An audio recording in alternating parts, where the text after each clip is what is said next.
Olá pessoal, vamos então para a resolução das questões de física do vestibular da CAF, a edição 2017-2, vestibular de inverno 2017. Primeira questão, a questão que abre essa resolução, e a CAF aí tentando, uma vez que é um vestibular direcionado para candidatos de medicina, a levar ao máximo as questões de física aplicadas na medicina. Então ela está dizendo aí, e a gente reitera sempre, a resposta de uma questão, seja em Enem, seja em vestibular, ela está no enunciado. É a partir do enunciado que tu vai ter o caminho a ser seguido para chegar na resposta. Então uma boa leitura do enunciado é muito importante. Então ele vai nos apresentar 4 assertivas aí para a gente avaliar, verdadeiras e falsas. E ele diz que procedimentos médicos exigem a manipulação de vários instrumentos. Ele colocou um deles ao lado, né? E os procedimentos visam facilitar todo o processo cirúrgico. Então um dos instrumentos é o afastador, trabalhado de uma tal maneira em que você vai colocar uma corda presa nesse afastador e vai forçar essa corda, vai tracionar essa corda. Assim como você vai realizar o afastador, vai utilizar o afastador na cirurgia, ele utilizou no laboratório de física. Ele prendeu uma corda e ele diz que a força máxima de ruptura dessa corda em módulo é 50 newtons, ou seja, quando a tensão naquela corda superar 50 newtons, ela vai colapsar, ela vai romper, ela vai arrebentar. Agora, o mais importante é, sempre que um cabo está tracionado, o módulo da tensão em todos os pontos do cabo é igual. Então, a força feita nos 2 braços do afastador, ela sempre vai ter o mesmo valor. Por quê? Porque ela vai compor, olha só que interessante, ó, na parte de cima do afastador, um par ação e reação com a corda, e na parte de baixo do afastador também vai compor um par ação e reação com a corda. Então, como a corda é a mesma, as tensões nas 2 pontas são iguais, as forças nas 2 pontas necessariamente também são iguais. E isso praticamente elimina todas as falsas. Dá uma olhada. Na primeira, o fio se rompe quando eu faço 30 newtons de um lado e 25 do outro. Gente, isso é impossível, porque aquelas forças nas 2 pontas têm que ter o mesmo valor. Tá falsa. A segunda, as forças F1 e F2 vão ter o mesmo módulo. Perfeito. Ah, então elas são um par ação e reação. Não, não é isso. Eu tenho 2 pares ação e reação ali. Na parte de cima do afastador com a corda e na parte de baixo do afastador com a corda. Como a corda está nos 2 pares ação e reação, as 2 forças nas 2 pontas do afastador, elas têm o mesmo valor. A segunda está certa. Terceira, para que o fio rompa, as forças F1 e F2 tem que possuir módulos superiores a 50. Perfeito, porque aí eu supero a máxima tensão suportada pelo fio. Então ela é uma assertiva verdadeira. E a última, de novo ele vai insistir, o fio se rompe quando F1 e F2 é 30, porque ele diz que elas somariam dando 60. Claro que não, gente. Se é 30 newtons, isso está certo, tá? Se é 30 de um lado, é 30 do outro. Mas os 30 não se somam. Esse 30 é a tensão na corda, que não superou 50, que é a máxima tensão que ele suporta. Então a última assertiva é falsa. Na Canadá, falsa, verdadeira, verdadeira e falsa. É a primeira questão, o cara abriu com uma boa questão essa prova da CAF. Abriu bem melhor do que a prova de janeiro do verão de 2017. Foi uma prova com questões iniciais matematicamente bem exigentes. Agora, de novo, ele vai na 30 trabalhar de uma forma bem tranquila, cobrando conteúdo como tem que ser cobrado, não cobrando muita matemática para comprometer o cara que domina o conteúdo de física. Olha só, o caso apresentado a seguir tem proposições feitas por um professor a seus alunos. Então, brincar de jogar peão, e ele desenhou o peão aí na questão, o peão está aqui desenhado, ainda faz parte da infância das pessoas. Não tanto, mas ainda. Ver o peão girando sem cair é algo que encanta as crianças. Então ele pode perceber, com conhecimentos físicos envolvidos no rodar do peão, situações de MCU. E ele trabalhou com 2 pontos. Um ponto B externo no peão, fazendo uma circunferência de grande raio do MCU, e um ponto A mais interno no peão, fazendo uma circunferência de menor raio. Gente, vamos lembrar, eu tenho 2 pontos sobre a superfície do peão, são como se fossem 2 pontos girando sobre um disco em MCU. O ângulo varrido a cada segundo é igual para todos os pontos que estão para fora do centro. Então, nesse caso, o valor da angular para todos os pontos é igual, à exceção do centro, onde o centro é zero. E quanto mais afastado ele estiver do centro, mais circunferência ele varre no mesmo tempo. Então, a linear, a tangencial, os metros por segundo desse ponto são maiores. Vamos às assertivas. Primeira delas, as esferinhas A e B estão sujeitas à mesma força centrípeta. Gente, olha só, a centrípeta é massa vezes aceleração centrípeta, que é a velocidade ao quadrado pelo raio.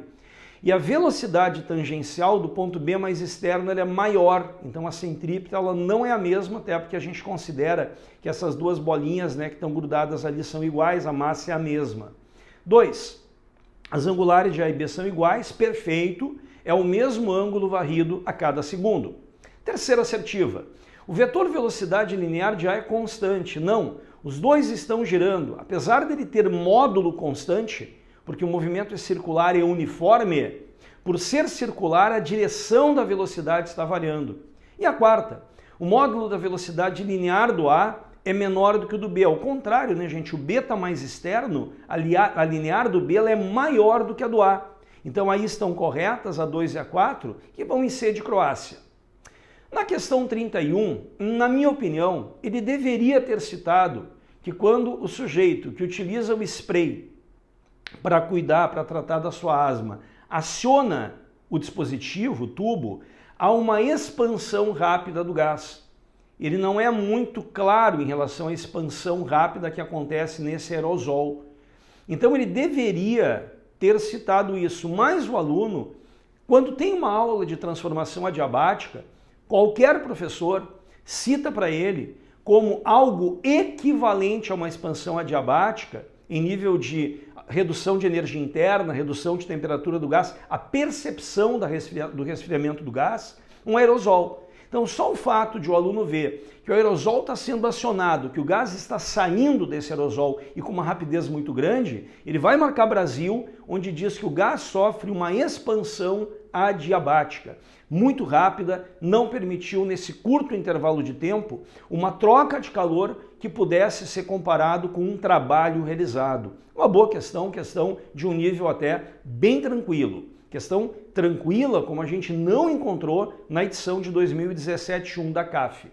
Nessa questão, ele vai citar para vocês fibra ótica. Gente, esse é outro exemplo clássico de prova. Qualquer professor que trabalha o fenômeno de reflexão total da luz, ele vai citar como exemplo prático disso a fibra ótica, que no pano de fundo da questão tem os instrumentos que utilizam transmissão de luz e de imagem, como por exemplo um endoscópio. A fibra ótica permite que eu leve luz a uma ponta que está no interior do paciente e, consequentemente, receba esta imagem de volta levada a uma tela, permitindo a visualização internamente de órgãos do paciente. Então ele vai ter lacunas a ser preenchidas. Em primeiro lugar, a fibra ótica ela funciona com uma casca e um núcleo, onde a luz, o sinal, vai se propagar pelo núcleo. E existem duas condições necessárias para uma reflexão total acontecer. Primeiro, que a luz se propague no meio mais refringente para o menos refringente. Então, o núcleo da casca é o meio mais refringente, a casca em torno do núcleo é o meio menos refringente, e que o ângulo de incidência seja superior a um determinado ângulo chamado ângulo limite. Aí a reflexão total vai se configurar. Então, tu vai preencher 4 lacunas, né? A primeira dizendo que a propagação do sinal na fibra, ali em Brasil já, se dá por meio de reflexões. Né? A segunda dizendo que a diferença entre a casca e o núcleo está em índices de refração. A terceira citando que eu devo ter um ângulo de incidência que supera o ângulo limite. E a última, dando nome ao fenômeno de reflexão total da luz. Também, tendo esse exemplo em aula, é uma questão bem boa de se acertar. Pulando agora para a questão 33, aí a CAF trabalhando com um pouquinho de física moderna, com raio-x, que é uma parte da física moderna que vai ser usada na medicina, a gente tem que tomar certos cuidados.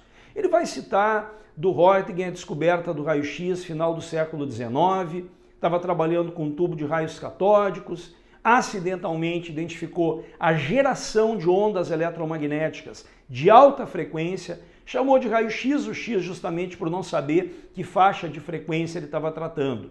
E a partir dali, alguns pontos importantes. O maior deles é que nunca esquece, trabalhou com raio-x, ela é uma radiação eletromagnética gerada fora do núcleo do átomo. Ela é gerada em nível de eletrosfera.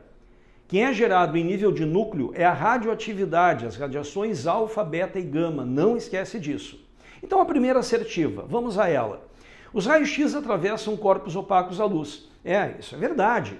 É um grande erro dizer que a onda eletromagnética se propaga no vácuo e nos meios materiais. O correto é que ela se propaga no vácuo e em determinados meios materiais. Cada onda eletromagnética pode ou não ter um meio opaco a ela.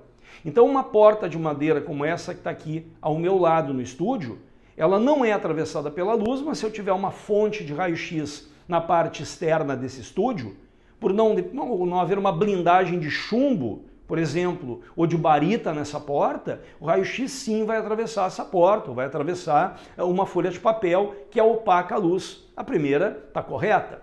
Segunda, provocam fluorescência em certos materiais, né? Isso é verdade. Isso é uma coisa que tem que ser avaliado e tem que ser considerado como verdadeiro. Tomar um certo cuidado em relação a isso. Não são defletidos por campos magnéticos. Isso é verdade. Ele não tem carga, ele é uma onda eletromagnética, então, consequentemente, a gente tem que tomar um certo cuidado em relação a isso.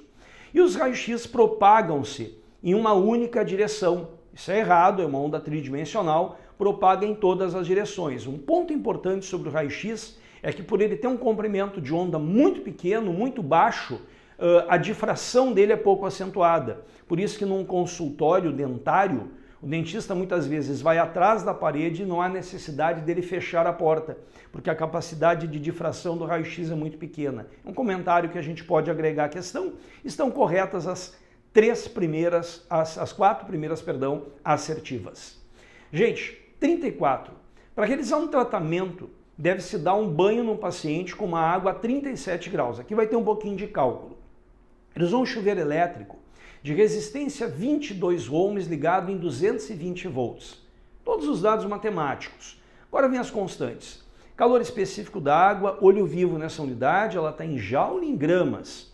Então as energias eu vou usar em joules e a massa em gramas. Densidade da água, 1 kg por litro, para facilitar o manuseio do volume de água que tu vai usar. Ele considera que toda a energia que tu dissipar no chuveiro, que toda a energia elétrica dissipada, vai ser transformada em calor para aquecer essa água. Bem feitinho enunciado. Temperatura ambiente 27 graus. A vazão, aí é que vem o detalhe, ele não pede litros por segundo, ele pede mililitros por segundo. Vai dar um pouquinho de trabalho ali na hora de compor o valor final, mas também nada muito acentuado. Vamos dar uma trabalhada ali.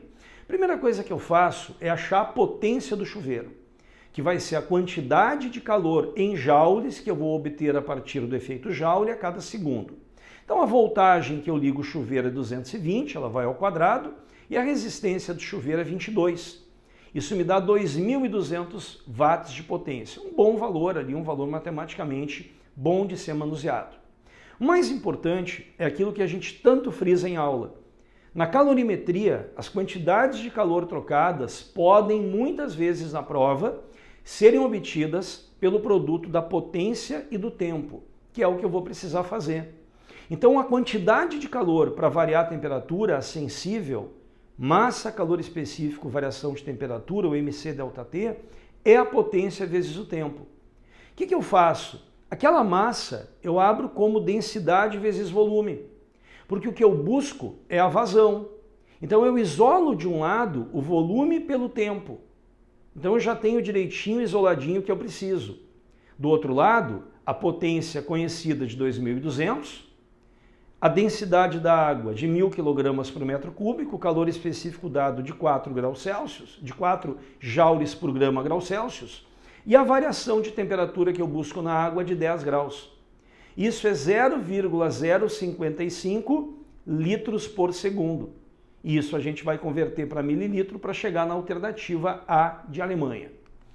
Na questão 35, a questão então ali, fechando a prova, questão de Esteven. Algumas cafeteiras comerciais possuem um tubo de vidro transparente, aqui está o desenho, interligadas para verificação da quantidade de café no reservatório. Ambos abertos na parte de cima, um tubo em forma de U, um vaso comunicante. Só que ele diz que a área da seção reta do reservatório é 20 vezes maior do que a do tubo de vidro. Há uma diferença de área no vaso comunicante, nos tubos verticais. Agora, qual é a alternativa correta em relação à altura do café no interior do reservatório? Gente, se é um vaso comunicante e o líquido no interior dele é o mesmo, a altura é a mesma. Porque o Teorema de Stevin me afirma que a pressão no interior de um fluido em equilíbrio é a pressão atmosférica mais a hidrostática, que é o produto DGH, a densidade do líquido, a gravidade, e não o volume de líquido, mas sim a altura de líquido. Como o café na cafeteira está nivelado nos dois tubos, a pressão dos dois lados é igual. É o mesmo café, então a altura de coluna tem que ser a mesma, que te leva à alternativa A de Alemanha. O que é importante frisar sobre essa prova da CAF que a gente acabou de fazer?